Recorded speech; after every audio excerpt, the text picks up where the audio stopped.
destaca o respeito às instituições, mas avisa que emendas são um direito do parlamento.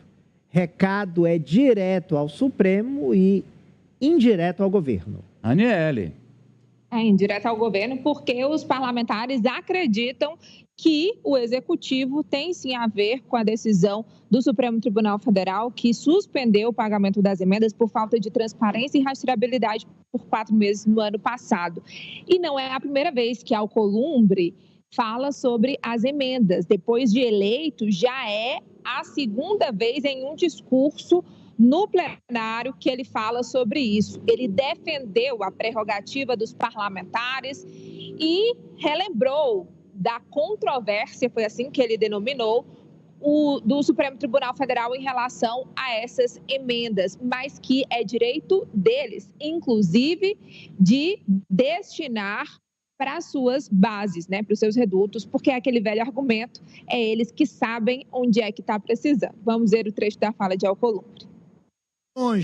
Do Supremo Tribunal Federal devem sim ser respeitadas, mas é igualmente indispensável garantir que este parlamento não seja cerceado em sua função primordial de legislar, de representar os interesses do povo brasileiro, inclusive levando recursos e investimentos a todas as regiões do Brasil. Vamos lá. Tá, então, só uma observação, Amadeu.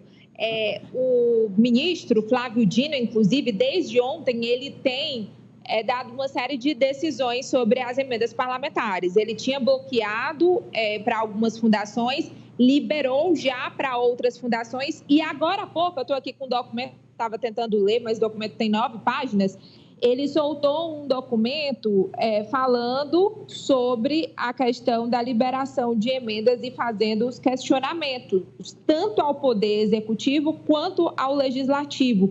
E no dia 27 de fevereiro, marcou uma audiência de conciliação que ele vai presidir com os representantes dos 3 poderes. Tem outras coisas aqui, mas aí eu vou lendo, qualquer novidade eu aviso. Olha só, o que está... Porque o Alcolumbre, ele está falando aí pelos 513 deputados e pelos 81 senadores.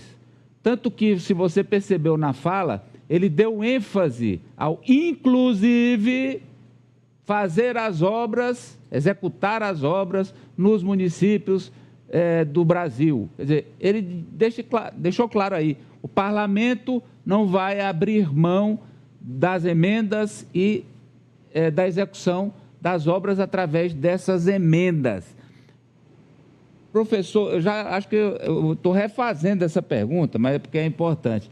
Teremos aquela concertação à brasileira até esse dia marcado aí pelo ministro Flávio Dino para essa audiência? Olha, até agora o ministro Flávio Dino tem cumprido estritamente o que está na lei, no ordenamento legal, especialmente na Constituição, pensando na hierarquia das leis. Agora, o presidente do Congresso Nacional, o senhor Alcolumbre, disse que o parlamento não pode ser cerceado. Não está sendo cerceado, isso é uma falácia, isso não corresponde à verdade. O que o ministro do Supremo Tribunal está fazendo é cumprir a lei, e quando não se cumpre a lei, aí há um ato ilícito.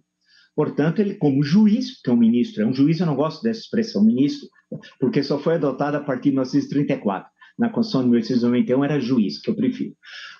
Então, ele, como juiz, está cumprindo a lei. Então, não há cerceamento nenhum. Segundo, ele fala que cabe os parlamentares que conhecem as necessidades dos problemas das suas regiões e cabe a eles executar. Não, vamos entender os 3 poderes. Por isso que eu sugiro um manual, porque ele não vai ler o livro inteiro, não vai ler o Montesquieu inteiro, tenho certeza, mas um manualzinho pequeno, aí umas 5, 6 páginas, citando, 10 vai, porque senão também não dá. Os principais trechos do Montesquieu explicando a divisão de 3 poderes, do século XVIII, do qual todos nós somos tributários, executivo, legislativo e judiciário, o que cada um faz, né? Então, não cabe ao legislativo executar coisa alguma. Essa é a tarefa do poder executivo. Essa que é a grande questão.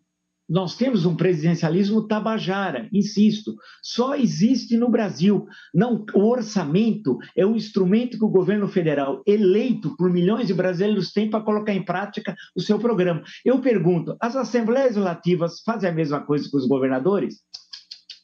As câmaras de vereadores fazem a mesma coisa que os prefeitos? Por que só no Congresso Nacional? Agora, do ponto de vista político, é complicado, porque o governo fica aí entre a cruz e a caldeirinha, Ari. É verdade. E o que é que eu vejo? Que foram presidentes fracos, né? Dilma Rousseff, Michel Temer e Bolsonaro foram presidentes fracos em relação às câmaras, em relação às duas casas legislativas, a Câmara e ao Senado. Não, eles escancararam. Não foram presidentes fortes. A Dilma abriu, e o Temer abriu mais um pouco, e o Bolsonaro arreganhou. E o poço foi ficando mais fundo, mais fundo, mais fundo. Aí agora entra o presidente Lula 3, que não tem o mesmo perfil dos antecessores, que é uma figura forte, uma figura presidencial forte e quer reverter o que já aconteceu. Eu vejo muita dificuldade de deputados e senadores cederem ao que eles já conquistaram.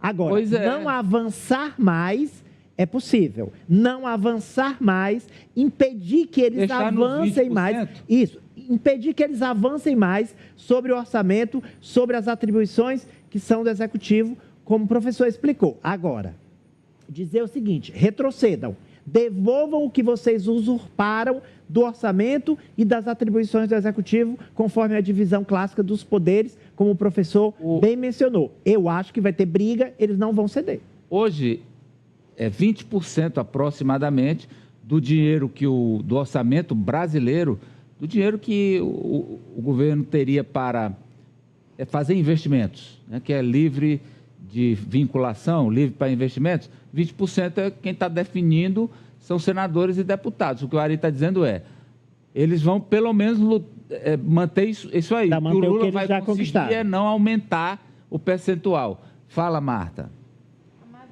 Por isso que o presidente tem tanta dificuldade com o próprio Congresso. A gente fala desse problema das emendas, mas ele não fica restrito só a isso. Isso acaba dificultando a governabilidade do próprio presidente Lula. Porque é uma briga ali que eu vejo que é maior entre o judiciário e o Congresso, mas que tem consequências diretas na governabilidade. Por exemplo, não adianta Lula abrir mais para os partidos, dar mais ministérios, porque o Congresso está mal acostumado a receber. Interessa muito mais as emendas do que o ministério. É muito mais interessante eles ficarem ali recebendo as emendas do que assumirem um ministério. Então, isso tem consequências diretas dentro do governo, consequências diretas na tramitação de projetos ali de interesse do governo dentro do Congresso e também consequências com o judiciário, que é essa briga que a gente vê direto. E o pior de tudo, do ponto de vista do país, muito ruim, porque as políticas públicas são deixadas de lado, porque o que interessa ao político é o poder mais à frente, é o poder eleitoral. É ali arranjar os votos para se reeleger.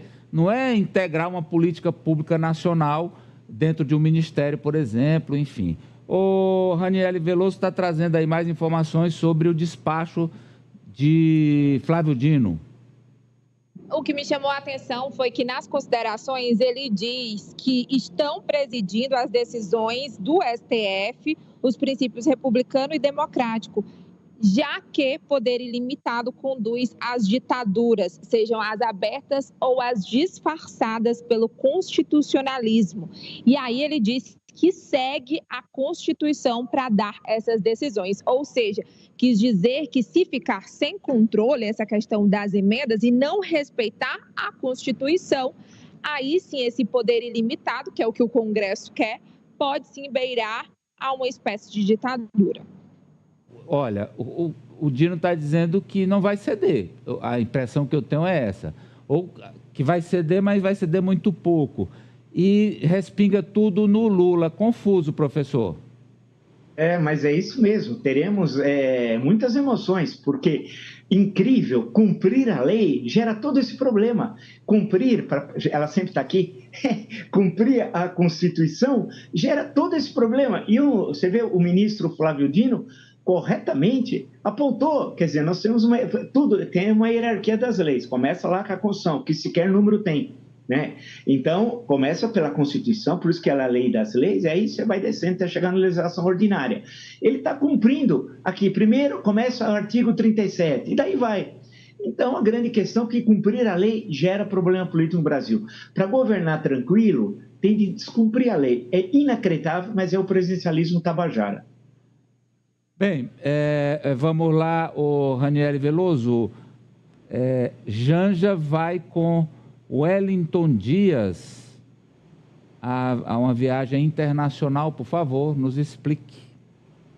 Exatamente.